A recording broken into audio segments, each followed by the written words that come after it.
Hello friend, from this side Adarsh Kumar. हम class 10 science के important MCQ को कवर कर रहे थे, जिसमें मेटल और नॉन मेटल जो चैप्टर है, चैप्टर नंबर 3। ठीक है, इसके इंपॉर्टेंट एमसीक्यू का डिस्कशन कर रहे थे। ठीक है, तो इनमें जितने भी एमसीक्यू आप करेक्ट करते हैं उनके लिए 1 मार्क आप खुद को देते जाएंगे, और एंड में हमें कमेंट सेक्शन में टोटल स्कोर आप जरूर से बताएंगे। ठीक है, तो फर्स्ट क्वेश्चन में आपसे यहाँ से पूछा जा रहा है, the ability of the metal to be drawn into the thin wire is known as. ठीक है, एक मेटल को पतली वायर में कन्वर्ट करने की जो एबिलिटी होती है, ठीक है, इसकी इस प्रॉपर्टी को आप क्या बोलते हो? इसको ए में ऑप्शन में हमारा कंडक्टिविटी, बी में है आपका डक्टिलिटी, सी में है सोनोरोसिटी और डी में आपका मैलेबिलिटी। ठीक है, which option will be correct? यहाँ पे हमारा जो ऑप्शन नंबर बी है वो आपका करेक्ट आंसर है। ठीक है, तो option number B will be correct answer for this question. ठीक है, डक्टिलिटी ये आपकी वो प्रॉपर्टी होती है जिससे हम क्या करते हैं, मेटल को आपका खींच करके पतली वायर में कन्वर्ट कर देते हैं। ठीक है, इस प्रॉपर्टी को हम डक्टिलिटी बोलते हैं। और कंडक्टिविटी क्या होती है? तो कंडक्टिविटी जो आपका मेटल्स होते हैं good conductor of heat and electricity होते हैं। ठीक है, तो ये प्रॉपर्टी आपकी कंडक्टिविटी कहलाती है। ठीक है, सोनोरोसिटी क्या होती है? तो मेटल की ये प्रॉपर्टी होती है कि जब भी आप उसको हीट करोगे, बीट करोगे, ठीक है, पीटोगे, तो उसमें से साउंड क्रिएट होता है। This property is called the sonority. ठीक है, मैलेबिलिटी क्या होता है? तो कोई भी मेटल को आप हैमर करके आप उसको पतली सीट में आप कन्वर्ट कर सकते हो। This property is called malleability, है ना। तो ये आपका मेटल की डिफरेंट प्रॉपर्टीज हैं, जिनमें से अभी हमें पूछा जा रहा था कि कौन सी ऐसी प्रॉपर्टी है जिसकी हेल्प से आप क्या करते हो, मेटल को पतली वायर में कन्वर्ट कर सकते हैं। दिस प्रॉपर्टी इज डक्टिलिटी, है ना। तो डक्टिलिटी हमारा ऑप्शन नंबर बी में है, which will be your correct answer. Coming to next question, अगले क्वेश्चन में हमारा पूछा जा रहा है कि aluminium is used for making cooking utensil. Aluminium का हम यूज करते हैं कुकिंग यूटेंसिल्स बनाने में। Which of the following properties of the aluminium are responsible for this aim. ठीक है, तो इनमें से कौन सी प्रॉपर्टी आपका एल्युमिनियम की होती है जिसकी वजह से हम क्या करते हैं, एल्युमिनियम का कुकिंग यूटेंसिल बनाने में यूज करते हैं। ठीक है, ए option is asking here good thermal conductivity, high melting point. ठीक है, ए ऑप्शन में आपसे पूछा जा रहा है कि आपका ये ऑप्शन बता रहा है कि आपका जो है ना गुड थर्मल कंडक्टिविटी होती है और हाई मेल्टिंग पॉइंट होती है। बी में आपका है कि गुड इलेक्ट्रिकल कंडक्टिविटी और डक्टिलिटी होती है। सी में आपका है good thermal conductivity and ductility होती है। D option is given here good thermal conductivity and good electrical conductivity. ठीक है, तो इनमें से कौन सी प्रॉपर्टी आपका एल्युमिनियम की करेक्ट प्रॉपर्टी है for being utilise into the cooking utensil? ठीक है, तो आंसर करेंगे। यहाँ पे हमारा ऑप्शन नंबर ए करेक्ट होगा। ठीक है, गुड थर्मल कंडक्टिविटी और हाई मेल्टिंग पॉइंट की वजह से। ठीक है, कि जब हम कुकिंग यूटेंसिल बनाते हैं तो उसमें क्या होता है, बहुत ज़्यादा टेम्परेचर होता है, तो उतना में हमारा जब आपका कुकिंग यूटेंसिल में खाना कुक कर रहे हो तो वो मेटल जो है मेल्ट ना हो जाए। ठीक है, तो इसके लिए हाई मेल्टिंग पॉइंट होना जरूरी है।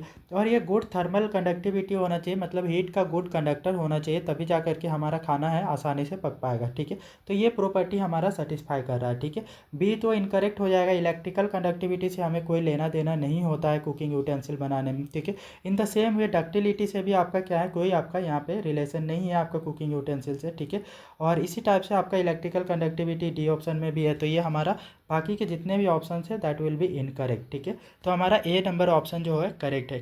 कमिंग टू नेक्स्ट क्वेश्चन, अगले क्वेश्चन में आपसे पूछा जा रहा है विच among the following is an acidic oxide. इनमें से कौन सा है जो आपका एक एसिडिक ऑक्साइड को रिप्रेजेंट कर रहा है? ठीक है, ए option is aluminium oxide Al2O3, और बी है आपका क्या, मैग्नीशियम ऑक्साइड MgO। ठीक है, सी है आपका sodium oxide, sodium oxide Na2O। ठीक है, और डी है आपका कार्बन डाइऑक्साइड। ठीक है, विच ऑप्शन इज करेक्ट? यहाँ पे हमारा ऑप्शन नंबर डी जो होगा वो करेक्ट होगा। ठीक है, नॉन मेटल का ऑक्साइड जो होता है वो आपका एसिडिक ऑक्साइड होता है। ठीक है, बाकी मेटल के ऑक्साइड जो होते हैं वो बेसिक होते हैं। ठीक है, तो हमें ये फीचर याद रखनी है कि मेटल के ऑक्साइड कैसे होते हैं, तो बेसिक नेचर के होते हैं। ठीक है, तो उनमें भी आपका एल्युमिनियम ऑक्साइड एक ऐसा है जो एम्फोटेरिक नेचर का होता है। दैट मीन्स क्या, acidic as well as basic आपका दोनों ही शो करता है। लेकिन हमें यहाँ पे पूछा जा रहा है कि कौन सा ऐसा है जो एसिडिक ऑक्साइड के जैसा बिहेव करता है, तो नॉन मेटल का ऑक्साइड है। और यहाँ पे हमारा नॉन मेटल जो है कार्बन है, कार्बन का ऑक्साइड जो होगा कार्बन डाइऑक्साइड। ठीक है, ये आपका क्या होगा, एसिडिक नेचर का होगा। बाकी के जितने भी हैं वो आपके क्या हो जाएंगे, मेटल हैं, तो मेटल के आपके बेसिक ऑक्साइड होते हैं। ठीक है, ये सब बेसिक ऑक्साइड है। Only D option will be correct here. ठीक है, कमिंग टू नेक्स्ट क्वेश्चन, अगले क्वेश्चन में आपसे पूछा जा रहा है polymer is used for making floor tiles. ठीक है, कौन से पॉलीमर का यूज करते हो आप फ्लोर टाइल बनाने के लिए, है ना। तो टाइल्स बनाने में कौन सा पॉलीमर का यूज करते हैं? A option is asking here buta 13 diene, और B option is polypropylene, और C option is polyvinyl chloride, और डी है आपका टैफ्लॉन, है ना। कौन सा ऑप्शन करेक्ट होगा? यहाँ पे हमारा जो है option number C is correct, ठीक है। पॉलीविनाइल क्लोराइड का हम यूज करते हैं आपका फ्लोर टाइल्स बनाने में, है ना। तो फ्लोर का जो टाइल्स होते हैं वो सब आपका पॉलीविनाइल क्लोराइड की हेल्प से बनाते हैं। ये आपका पॉलीविनाइल क्लोराइड एक ऐसा पॉलीमर है जिसका टाइल्स बनाने में यूज करते हैं, ठीक है। अगले क्वेश्चन की तरफ आते हैं। नेक्स्ट क्वेश्चन में आपसे पूछा जा रहा है purification of the metal by liquation method is based on the differences, ठीक है। जो आपका है कि प्यूरिफिकेशन करते हैं मेटल का, है ना, प्योर मेटल एक्सट्रैक्ट करने का मेथड प्यूरिफिकेशन, ठीक है। किस मेथड से? लिक्वेशन मेथड से, है ना, मतलब लिक्विड में कन्वर्ट करके। तो ये कौन सी प्रॉपर्टी आपकी में डिफरेंस होने की वजह से आप करते हैं, ठीक है। ए है आपका सॉलिबिलिटी, बी है आपका डेंसिटी, सी है आपका वेपर डेंसिटी और डी है आपका melting point. Which will be the correct answer? यहाँ पे हमारा मेल्टिंग पॉइंट जो है वो डिफरेंस होना चाहिए, तभी जा करके आपका क्या करेंगे, डिफरेंट मेटल को हम एक्सट्रैक्ट कर सकते हैं। सपोज करें ना कि एक दो मेटल है ना, दोनों का मेल्टिंग पॉइंट क्या है, अलग अलग होगा, ठीक है। तो दोनों का मेल्टिंग पॉइंट अलग अलग होगा तो हम क्या करेंगे, जो इसका मेल्टिंग पॉइंट पहले आपका कम होगा वो क्या होगा, पहले मेल्ट हो जाएगा, तो मेल्ट जो हो जाएगा उसको हम अलग कर लेंगे, ठीक है। तो इस टाइप से आपका मेल्टिंग पॉइंट में डिफरेंस होगा, तभी जा करके हम क्या कर सकते हैं, मेटल को लिक्वेशन मेथड से हम सेपरेट कर सकते हैं, ठीक है। नेक्स्ट क्वेश्चन में आते हैं, अगले क्वेश्चन की तरफ देखते हैं। तो इसमें आपसे पूछा जा रहा है amalgam is homogeneous mixture of, ठीक है। एमलगम एक होमोजेनियस मिक्सचर है, किस चीज़ का है, ठीक है। तो ए option is given here metal and metal का, बी आपका है क्या मेटल एंड मर्क्यूरी का, सी आपका है मेटल एंड नॉन मेटल का, डी है आपका all of the above. Which one be the correct answer? यहाँ पे हमारा जो है ऑप्शन नंबर जो बी है वो करेक्ट है, ठीक है। आपका ऑप्शन नंबर बी में क्या बोला जा रहा है, मेटल एंड मर्क्यूरी का, ठीक है। वैसे मेटल आपका मर्क्यूरी भी मेटल ही होता है, लेकिन ये आपका लिक्विड स्टेट पे होता है, ठीक है। हमारे पास मर्क्यूरी ऑलरेडी अवेलेबल है, तो इसलिए हमारा best of the best option आपका बी हो जाएगा, ठीक है। मेटल एंड मर्क्यूरी का जो आपका होमोजेनियस मिक्सचर होता है, जिसको हम क्या बोलते हैं, जिंक एमलगम भी बोलते हैं या फिर आपका एमलगम बोलते हैं, ठीक है। नेक्स्ट क्वेश्चन में आता है हमारा, अगले क्वेश्चन में आपसे पूछा जा रहा है because of the high electropositivity the atom of metal can be easily form, ठीक है। आपका जो है कि हाई इलेक्ट्रोपॉजिटिविटी होने की वजह से एक मेटल जो होता है, ठीक है, वो आपका आसानी से क्या बनाएगा, ठीक है।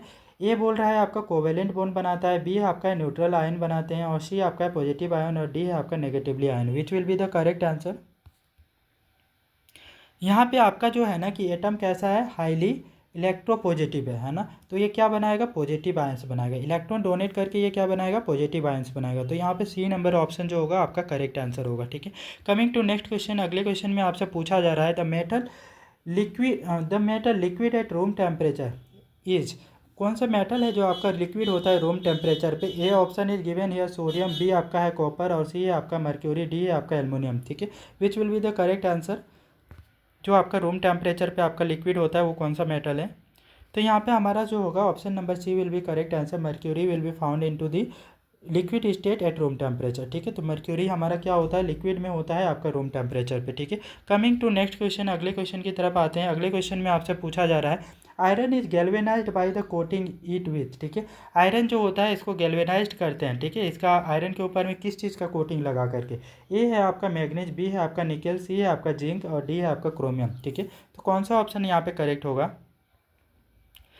गैल्वेनाइज्ड करने के लिए आयरन के ऊपर हम जिंक का लेयर लगाते हैं ना, तो जिंक की कोटिंग करते हैं। तो option number C will be correct answer, ठीक है।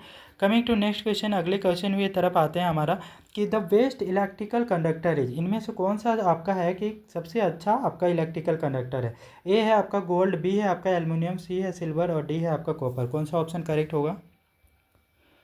यहाँ पे हमारा सी नंबर ऑप्शन करेक्ट होगा, जो कि आपका सिल्वर। सिल्वर क्या होता है, highly electrical conductor, good conductor होता है, ठीक है। तो आपका इलेक्ट्रिकल कंडक्टर सबसे बेस्ट आपका कौन होता है, सिल्वर होता है ना।